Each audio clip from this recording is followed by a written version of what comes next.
السلام علیکم ورحمۃ اللہ وبرکاتہ۔ نحمده ونصلي ونسلم على رسوله الكريم وعلى آله الطيبين الطاهرين وأصحابه الأكرمين أجمعين وعلى من تبعهم بإحسان إلى يوم الدين، أما بعد، وقال تعالى في شان حبيبه الكريم: إن الله وملائكته يصلون على النبي يا أيها الذين آمنوا صلوا عليه وسلموا تسليما اللهم صل على سيدنا محمد وعلى آل سيدنا مولانا محمد وبارك وسلم۔ برادران عزیز، سب سے پہلے تو اللہ کا یہ احسان عظیم ہے کہ اللہ تبارک و تعالیٰ نے ہمیں ماہ رمضان کی برکتوں کو پھر ایک مرتبہ حاصل کرنے کا موقع دیا، اور آپ سب کو بھی رمضان کی آمد کی مبارکباد پیش ہے۔ اللہ تبارک و تعالیٰ قرآن مجید میں جہاں رمضان کی اہمیت کو سمجھا رہا ہے، وہیں پر اس کی خصوصیتوں میں ایک جو خصوصیت ہے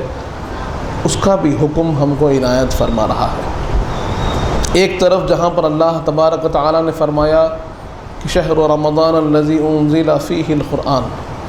کہ رمضان وہ ماہ مبارک ہے کہ جس میں اللہ نے قرآن مجید کو نازل فرمایا۔ یہ ماہ قرآن ہے، اللہ نے اس مہینے کو چنا ہے اپنے کلام مجید کے نزول کے لیے۔ دوسری طرف ایک اور جو خصوصیت اس ماہ مبارک کی ہے وہ ہے کہ جو ارکان اسلام ہیں، جس میں کلمہ توحید ہے، نماز ہے، روزہ ہے، زکوٰۃ ہے، حج ہے، یہ 5 ارکان اسلام میں جو روزہ ہے، جو اسلام کے ارکان میں سے ایک رکن ہے، جو ہر ایک عاقل بالغ پر فرض ہے، یہ صرف رمضان میں ہی ادا کیا جا سکتا ہے۔ جیسے ہم دیکھتے ہیں کہ ہم جب نماز کی بات کرتے ہیں تو ہر روز 5 وقت نماز فرض ہے۔ زکوٰۃ کی بات ہوتی ہے تو سال میں ایک مرتبہ جب ہمارا مال نصاب کو پہنچے اور 1 سال اس پر گزر جائے تو وہ زکوٰۃ فرض ہو جاتی ہے۔ اسی طرح حج کی خصوصیت یہ ہے کہ وہ ذوالحجہ ہی میں ہوتا ہے۔ اسی طرح رمضان میں یہ خصوصیت ہے کہ جو روزے فرض ہیں وہ فرض روزے صرف اور صرف رمضان کریم میں ہی ادا ہوتے ہیں۔ اللہ نے اپنی خصوصی عبادت کے لیے بھی اس ماہ مبارک کو چن لیا، اور اللہ نے ہمیں یہ موقع دیا ہے کہ ہم رمضان کے روزے رکھیں۔ ویسے سابق میں آپ نے رمضان کے متعلق اور روزوں کی فضیلت کے متعلق کچھ جانا، جس میں ایک بنیادی حدیث جو ہمیں روزوں کی اہمیت، رمضان کے روزوں کی اہمیت سمجھاتی ہے۔ صحیح بخاری کی وہ حدیث ہمارے سامنے ہے جس میں حضور پاک صلی اللہ علیہ وآلہ وسلم نے ارشاد فرمایا: من صام رمضان ایمانا واحتسابا غفر ما تقدم من ذنبہ، کہ جو شخص رمضان کے روزے رکھتا ہے ایمان کے ساتھ اور احتساب کے ساتھ، رمضان کے روزے ایمان کے ساتھ رکھ رہا ہے، اور احتساب یعنی اس کا مطلب کیا ہے؟ احتساب کا مطلب ہے کہ آدمی اخلاص کے ساتھ روزہ رکھے اور تقوی کے ساتھ روزہ رکھتا ہے، تو پھر اللہ کے کرم یہ ہوگا، اللہ کا فضل یہ ہوگا۔ حضور پاک صلی اللہ علیہ وآلہ وسلم ارشاد فرماتے ہیں کہ اللہ اس کے سابقہ تمام گناہوں کو معاف کر دے گا۔ یہ روزوں کی برکت ایسی ہوگی، یہ روزوں کی برکت اتنی زیادہ ہے کہ آدمی کے سابقہ جتنے گناہ ہوں گے پروردگار عالم اپنے فضل و کرم سے رمضان اور روزوں کی برکت سے معاف کر دے گا۔ برادران عزیز، یہاں جب ہم یہ حدیث پاک کو بار بار سنتے ہیں، جب بھی رمضان کی بات آتی ہے یہ حدیث پاک سنتے ہیں، جب بھی روزوں کی بات آتی ہے یہ حدیث پاک سنتے ہیں، لیکن کیا ہم نے تھوڑا اس کو غور کر دیکھا کہ اس کے اندر کتنی بڑی خوشخبری، کتنی بڑی خوشخبری ہے کہ جہاں ہم آج ہمارے گناہوں کا کوئی حساب نہیں، ہماری خطاؤں کا کوئی حساب نہیں، ہماری غلطیوں کا کوئی حساب نہیں، ہمیں خود اندازہ نہیں ہوتا کہ ہم سے کتنی لغزشیں، کتنی غلطیاں ہو رہی ہے، کہ آنکھ اٹھتی ہے تو کہاں غلطی ہو رہی ہے، زبان چلتی ہے تو کہاں غلطی ہو رہی ہے، کس محفل میں بیٹھے ہیں، کون سی باتیں ہم سن رہے ہیں، ہاتھ پاؤں چل رہے ہیں تو صحیح ہے کہ غلط ہے، آج اندازہ نہیں۔ ماحول اتنا مقدر ہو چکا ہے، اتنا خراب ہو چکا ہے کہ آدمی چاہتے پر بھی گناہوں سے بچنا مشکل ہو گیا ہے، کہیں نہ کہیں اس سے کوئی نہ کوئی خطا ہو ہی جاتی ہے، لغزش ہو ہی جاتی ہے، لیکن اس کی تلافی کیسے ہو، اس کی معافی کیسے ہو، اس کے لیے ہم استغفار کیسے کریں۔ ہم کوشش کرتے ہیں استغفار کرنے کی، ہم کوشش کرتے ہیں اللہ کے سامنے اپنے آپ کو پیش کرنے کی، لیکن جب نماز میں کھڑے ہوتے ہیں تو دنیا کا خیال ہوتا ہے، دعا کرتے ہیں تو دنیا کا خیال ہوتا ہے، استغفار کرتے ہیں دنیا کا خیال ہوتا ہے، توجہ بالکل ہماری رہ ہی نہیں جاتی، بٹ ہی جاتی ہے، توجہ جیسی ہونی چاہیے وہ بھی نہیں ہے۔ ہم کوشش کر رہے ہیں اللہ کو منانے کی، لیکن ہماری کمزوریاں اتنی بڑھ گئی، ہماری فکر اتنی کمزور ہو گئی، دنیا میں ہم اپنے آپ کو اتنا منہمک کر چکے ہیں کہ نماز میں کھڑے ہو رہے ہیں، رب ذوالجلال کے سامنے کھڑے ہیں، قرأت کلام پاک کو سن رہے ہیں یا خود قرأت پڑھ رہے ہیں، تب بھی ہماری توجہ دنیا سے ہٹ کر رب کی طرف نہیں جا رہی ہے۔ اب ان حالات میں بندہ کرے تو کیا کرے؟ ایک وہ جو کوشش نہیں کر رہے ہیں، جو بالکل دین سے دور ہو گئے ہیں، اللہ کے راستے سے دور ہو گئے ہیں، جو مساجد سے بالکل دور ہو گئے ہیں، جو نماز و قرآن سے بالکل دور ہو گئے، وہ بڑا طبقہ تو موجود ہے ہی، لیکن جو لوگ کوشش کر بھی رہے ہیں تو ان کی کوششیں بھی کامیاب نظر نہیں آتی۔ پھر کیا کریں؟ ان کو چاہیے کہ رمضان المبارک کو غنیمت سمجھیں، اس کی اہمیت کو یا وہ لوگ جان سکتے ہیں، وہ لوگ پہچان سکتے ہیں کہ جو کوشش میں لگے ہوئے ہیں رب کو منانے کی، وہ سمجھ سکتے ہیں کہ رمضان کی اہمیت کیا ہے، رمضان کی فضیلت کیا ہے، اس کی برکت کیا ہے، کہ جہاں ہم کو معلوم نہیں کہ کون سی توبہ ہماری قبول ہوئی، کون سے گناہ ہمارے مٹے یا نہ مٹے، ہم نے تو لاکھ کوشش کی، لیکن ہماری کوتاہیاں، ہماری اپنی کمزوریاں اللہ کی بارگاہ تک ہماری دعاؤں کو پہنچاتی ہیں یا نہیں پہنچاتی ہمیں معلوم نہیں۔ ان کے لیے یہ موقع بہت بڑا ہے، بہت بڑا موقع اللہ نے ہم کو دیا کہ اللہ کے فضل و کرم کی یہ بارش ہے، رحمتوں کا نزول اتنا زیادہ ہے کہ حضور پاک فرماتے ہیں 30 دن تم روزہ رکھو، 30 دن تم روزہ رکھو، تمہارے دل میں ایمان ہو، تمہارے دل میں تقویٰ ہو، تمہارے دل میں اخلاص ہو، تو پھر یہ 30 دن کے روزے کفارہ بن جائیں گے تمہارے زندگی بھر کے گناہوں کے لیے۔ زندگی بھر کے گناہ اللہ میٹ دے گا 30 دن کے لیے۔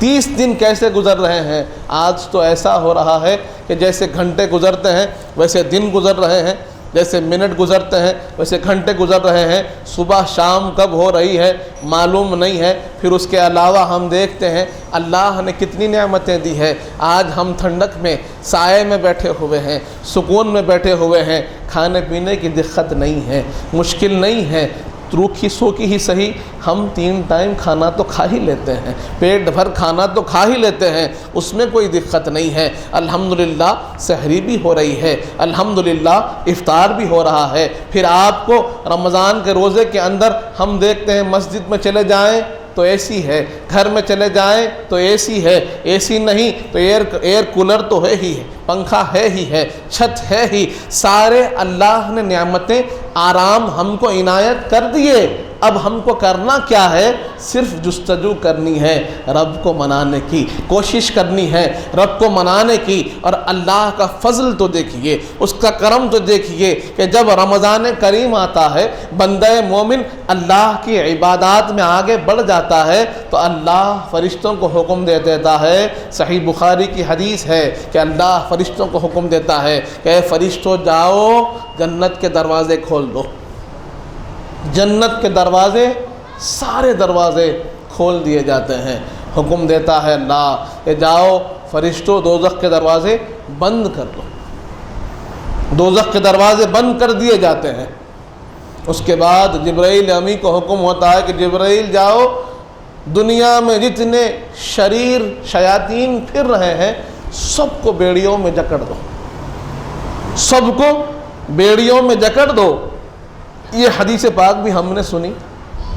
رمضان کی خصوصیات میں یہ خصوصیت بھی ہم نے سنی، لیکن ہم نے یہ نہیں سوچا کہ یہ کیوں ہو، آخر یہ اہتمام کیوں، اللہ کیوں حکم دے رہا ہے کہ ہمارے لیے سارے جنت کے دروازے کیوں کھول رہا ہے، دوزخ کے دروازے کیوں بند کر رہا ہے، شیاطین کو کیوں بند کیا جا رہا ہے۔ اللہ ہم کو بتا رہا ہے کہ تم میری عبادت کے لیے رمضان میں آتے ہو تو ہم تمہیں کیسا ساتھ دیتے ہیں، دیکھو کہ تمہیں بھٹکانے والے شیاطین ان کو ہم بند کرا دیے ہیں۔ اب خوب نماز پڑھو، اب تمہاری نمازوں میں توجہ ہوگی، اب تمہاری نمازوں میں دیکھیں گے کہ وہ توجہ جو تمہیں پہلے نہیں ہوتی تھی، وہ جو نماز میں تم بھٹکتے تھے، اب نماز پڑھ کر دیکھو کیسے توجہ ہوگی، اب قرآن پڑھ کر دیکھو کیسے توجہ ہوگی، اب ذکر کر کے دیکھو کیسے توجہ ہوگی کہ بھٹکانے والے شیطان کو ہم نے بند کر دیا۔ اب ایک ہی چیز ہے تم کو بھٹکانے والی، وہ تمہارا اپنا نفس ہے، اور نفس کو کاٹنے والی چیز بھی ہم نے تم کو دے دی کہ تم روزہ رکھو تمہارا نفس کٹ جائے گا۔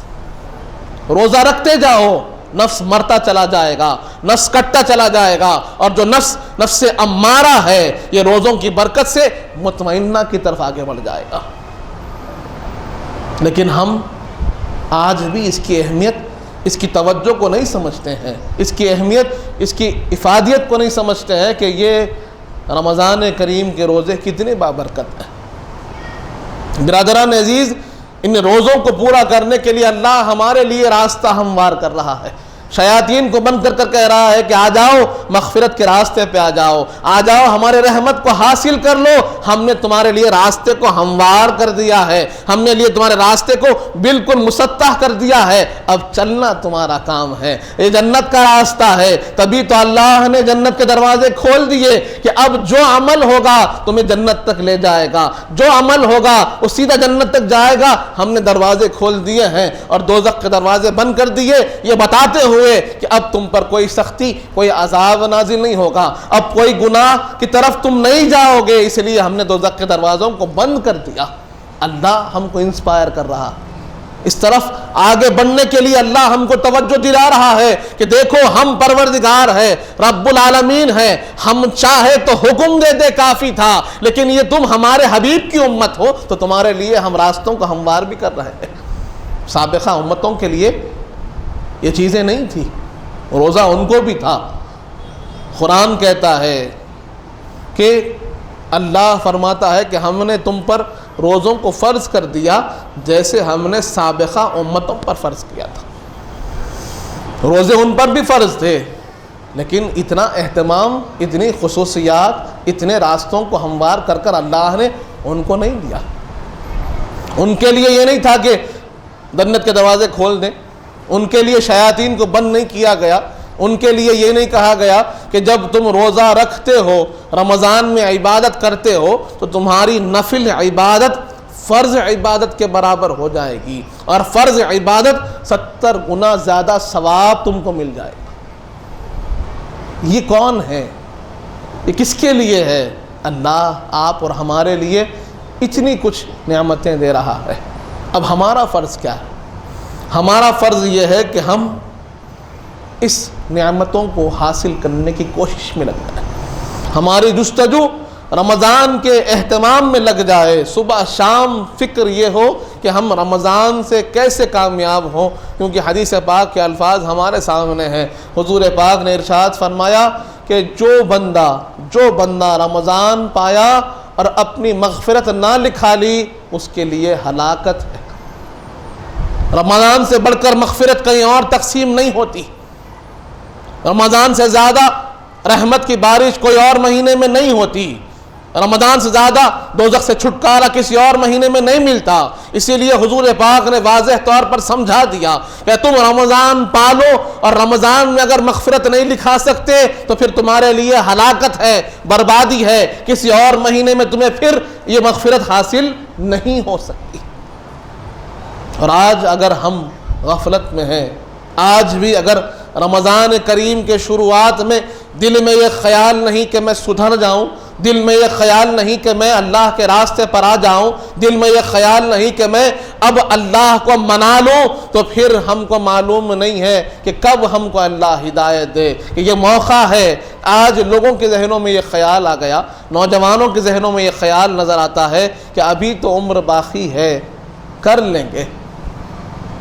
ابھی وقت باقی ہے، کر لیں گے۔ ذرا اپنے صفوں کو پلٹ کر تو دیکھیے، جن صفوں میں ہم بیٹھے ہیں،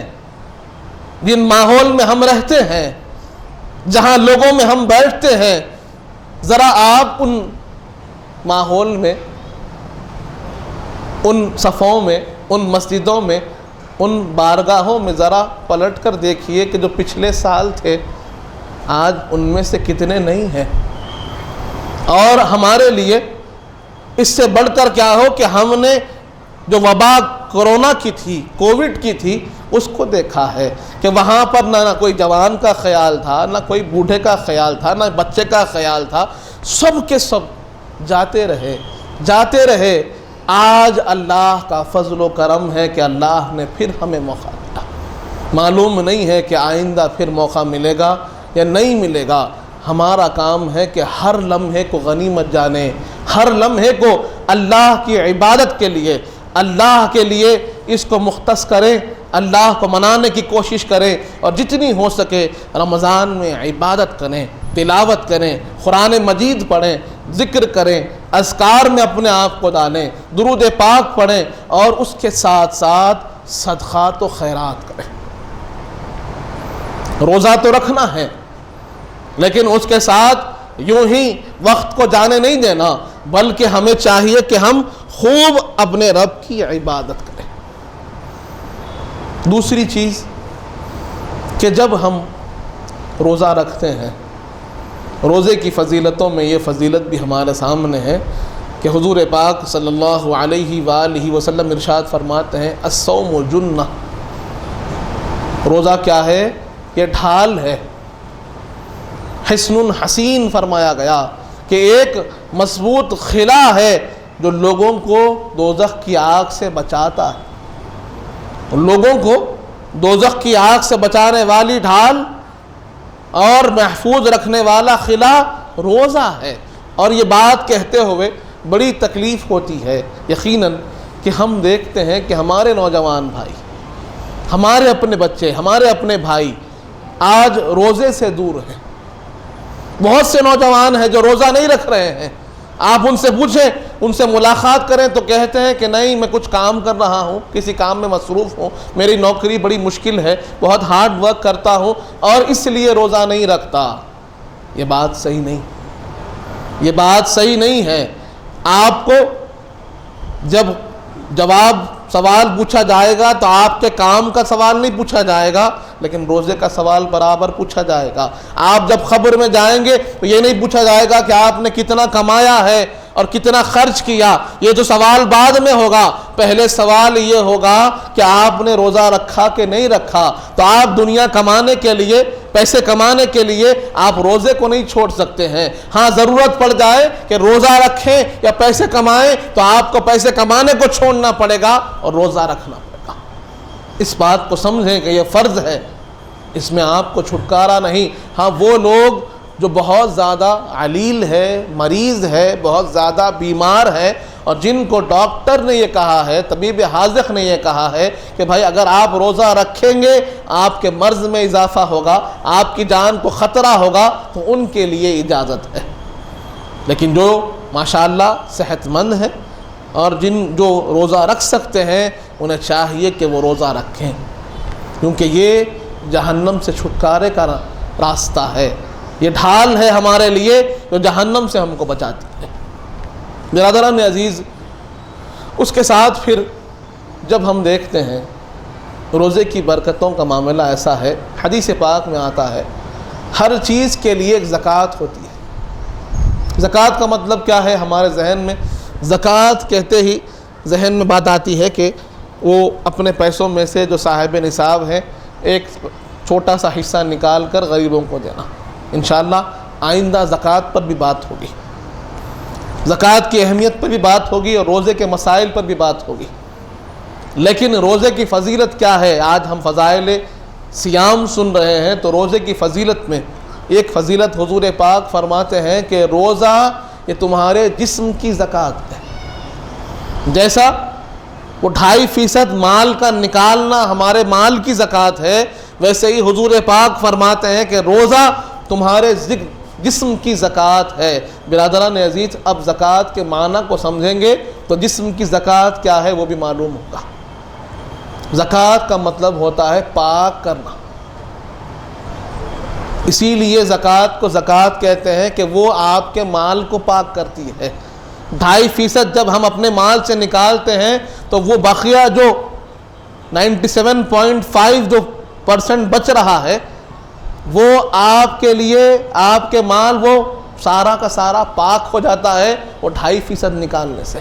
اسی لیے زکوٰۃ کو زکوٰۃ کہتے ہیں کہ وہ مال کو صاف کرتی ہے۔ اسی طرح روزے کو جسم کی زکوٰۃ کہا گیا کہ یہ جسم کو صاف کرتا ہے، آپ کے جسم کو صاف کرتا ہے۔ جسم کی صفائی کا مطلب یہ نہیں ہے کہ جیسے ہم صابن سے ہاتھ دھو لیے تو جسم صاف ہو گیا، یہ تو ظاہر ہے، لیکن باطن کیسے صاف ہوگا، دل کیسے صاف ہوگا، روح کیسے صاف ہوگی، وہ فکر، وہ ذہن، وہ گناہوں میں جو سال بھر مبتلا رہا کیسے صاف ہوگا۔ حضور پاک فرماتے ہیں تم روزہ رکھو